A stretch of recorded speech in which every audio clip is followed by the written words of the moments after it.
রিয়াদ আওয়ামী লীগের দুর্দিনে তারা আমাদেরকে নেতৃত্ব দিয়েছেন। সেদিন আমরা কর্মী ছিলাম, ওনাদের পিছনে কাজ করেছি। আজও আমরা ওনাদেরই কর্মী, ওনাদেরই ছোট ভাই হিসাবে আমরা ওনাদেরকে শ্রদ্ধা করি, ওনাদেরকে সাথে নিয়ে পথ চলি। আগামী দিন ওনারা যতদিন থাকবে, আমরা যতদিন থাকবো, আমরা ওনাদেরকে নিয়ে পথ চলবো। জনাব গোলাম মহিউদ্দিন ভাই, রিয়াদ মহানগর আওয়ামী লীগের সংগ্রামী সিনিয়র সহসভাপতি আমাদের মাঝে উপস্থিত আছেন।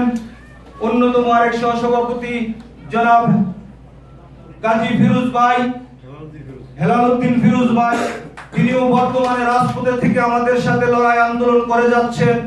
এখন আপনারা বলতে পারেন এটা কিসের আন্দোলন? এই সময়ে তো আমাদের দল ক্ষমতায় আছে। না বন্ধুগণ, সেই আন্দোলন আমাদের এখনো চলছে।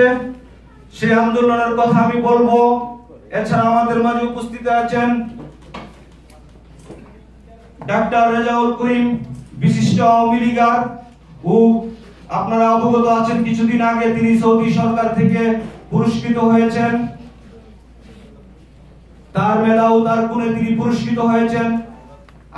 আমি ওনাকে অনুরোধ করব আমার স্বেচ্ছাসেবক লীগের ভাইদের মাঝে উনি হাত উঠিয়ে ওনার পরিচয়টা উনি দিবেন, যাতে আমার স্বেচ্ছাসেবক লীগ নেতৃবৃন্দ আগে চিনতে পারে উনি একজন আমাদের ধর্ম বিশেষ ব্যক্তিত্ব।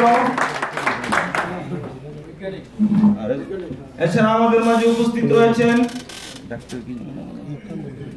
ডাক্তার কামরুল হাসান, যিনি বাংলাদেশ, ডাক্তার কামরুল ইসলাম, যিনি বাংলাদেশ ইন্টারন্যাশনাল ইংলিশ মিডিয়ামের চেয়ারম্যান ছিলেন দীর্ঘদিন এবং রিয়াদ আওয়ামী লীগের নেতৃত্বে পাশে থেকে রাজপথে দীর্ঘদিন যাবৎ রাজনীতি করে আসছেন। এছাড়া আমাদের মাঝে আরো উপস্থিত আছেন রিয়াদ যুবলীগের সংগ্রামী সভাপতি জনাব শওকত হোসেন, শওকত ওসমান। এছাড়া আমাদের মাঝে উপস্থিতি, আমার বক্তব্য যদি আমি 1 ঘন্টা বলি শেষ হবে না। আমি শুধু একটা কথাই বলবো, এখানে আজকে ইতিহাসের বিকৃতি হয়েছে।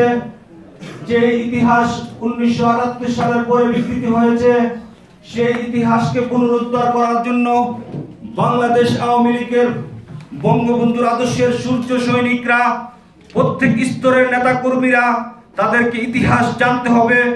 আর সেই ইতিহাস জানানোর স্বার্থে আমাদের বর্ষিয়ান নেতৃবৃন্দগণ সব সময় জাতির জনক বঙ্গবন্ধুর আদর্শের উপরে অন্তত পক্ষে 2-3